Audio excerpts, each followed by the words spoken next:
బ్రహ్మముడి. కీర్తన, ఆహా, మాట వరుసకు అడుగుతున్నాను. పెళ్లి చేస్తాను అని చెప్పి తప్పించిన వాళ్ళు రేపు ఇంకో కుట్ర చేయరన్న హామీ ఏమైనా ఇవ్వగలరా? అవమానించడానికైనా హద్దుంది కీర్తన. ఏం చేసి నన్ను నిజాయితీ పరుడుగా నిరూపించుకోమంటావు? పెళ్లి చేయండి, కావ్య కళ్యాణ్లకు పెళ్లి చేయండి.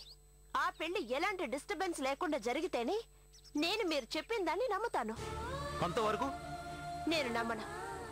నా అనుమానాలు నాకున్నాయి. నేనింటికి రాను. కళ్యాణ్ లాగా నేను కూడా ఏ కొండ మీద నుంచో దూకి రక్తంలో తడవాలి. అదేగా నువ్వు కోరుకునేది? అంత తేలికపాటి వ్యక్తిత్వం నాకు లేదు. కీర్తన, ఏంటి ఇది? ఏమండి?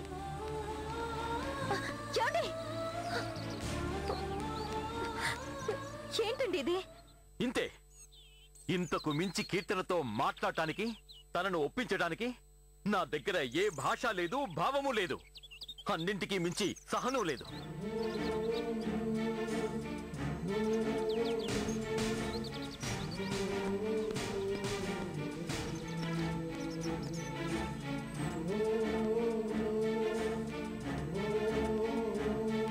కీర్తన, మీ డాడీని పిలవ్వే. నేను పిలవను. కీర్తన, నేనెందుకు చెప్తున్నానో విను. పిలవ్వే. నేను పిలవనే. చచ్చా, నీ ప్రవర్తన చాలా తప్పే. ఆయన పైకి కనిపించేంత మంచి మనిషి కాదు కావ్య. నాకు అర్థమైంది. నిన్ను ఎవరో పాయిజన్ చేస్తున్నారు. లేకపోతే నువ్వు మాట్లాడే మాటలకి అర్థం ఉందా? విడాకులు తీసుకుంటున్నావంటే 6 నెలలు టైం ఉందిగా అంటావా? ఈ లోపు ఏ ప్రమాదం జరగదా అంటావా? నువ్వనాల్సిన మాటలేనా ఇది? నన్ను తప్పుపట్టుకే. నీ గురించి, నీ క్షేమం గురించి ఇదంతా చేస్తున్నాను. ఆ పెద్ద మనిషి ప్రతి రాత్రి నీకు ఫోన్ చేసి నిన్ను వేధించడం లేదు? నోర్మోయ్. అందుకే నీకెవరో పొగ వేస్తున్నారు అన్నాను. వాస్తవాల కంటే కల్పితాలు బాగుంటాయే. నిజాలు తెలుసుకోవడానికి ప్రయత్నించు. దయచేసి నా నిర్ణయాన్ని మార్చడానికి ఎవరు ప్రయత్నించొద్దు. నేను కరెక్ట్. నా ప్రవర్తన 100% కరెక్ట్. నిన్నెవరూ మార్చలేరు.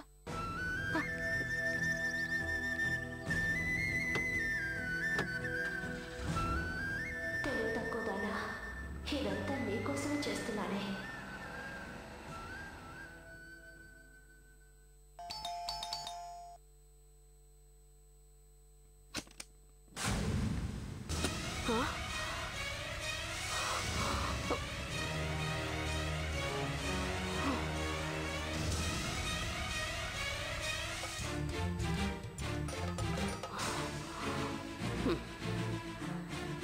దమ్మిడికి పనికిరాంది దాంతే ఉంది. అసలు బంగారు బాతు వీడే. వీడి వీపు సవరిస్తే గాని మనకి కాసులు రాలవా? ఏమండి, కావ్య ఇక్కడ ఉందేమో తెలుసుకుందామని వచ్చానండి.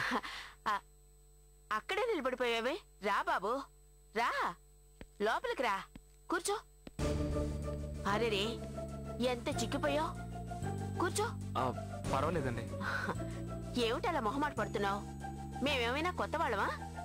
అరిచేతి రేఖలు 6 నెలలకు ఒకసారి మారతాయి అంటారు. అది నిజమేనేమో అనిపిస్తోంది. ఇదంతా చాలా కొత్తగా ఉంది. కొత్తగా ఏంటయ్యా? ఏ ఆ రోజు మీ పెళ్లికి నేను ఒప్పుకోలేదా? మనస్ఫూర్తిగా మీ ఇద్దరిని దీవించలేదా? మధ్యలో కాలానికి ఏదో గ్రహణం పట్టింది. ఎవరు మాత్రం ఏం చేయగలం? ఇప్పుడు అంతా శుభమే. అమ్మ బాబోయ్, కుండీలో చిల్లర కాస్త ఎక్కువగా పడినట్టుంది. దేవత ప్రసన్నంగా మారిపోయింది. కళ్యాణ్, కాఫీ తాగుతావా, టీ తాగుతావా, కూల్ డ్రింక్ తాగుతావా? కాఫీ కోసం వచ్చానండి. అండి ఏంటయ్యా? ఇక నుంచి నువ్వు పిలవాల్సింది అత్తయ్యా అని.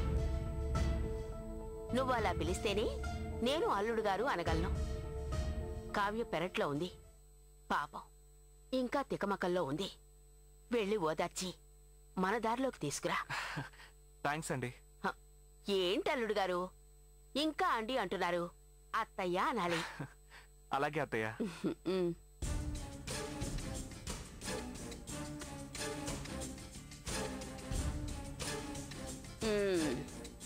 అత్తయ్య అన్నాడంటే ఈ బంగారు బాతు మన బుట్టలో పడినట్టే. కావ్య, కావ్య, ఎందుకు వచ్చానని కూడా అడగవేంటి? నీకంటే మీ పిన్నే నయం. నువ్వు డైవర్స్ పేపర్స్ మీద సంతకం పెట్టడం నాకు చాలా ఆశ్చర్యంగా ఉంది. అందుకే నీకు థ్యాంక్స్ చెప్దామని వచ్చాను. చెప్పావుగా, వెళ్ళు. కావ్య, అలా మాట్లాడతావేంటి? కావ్య,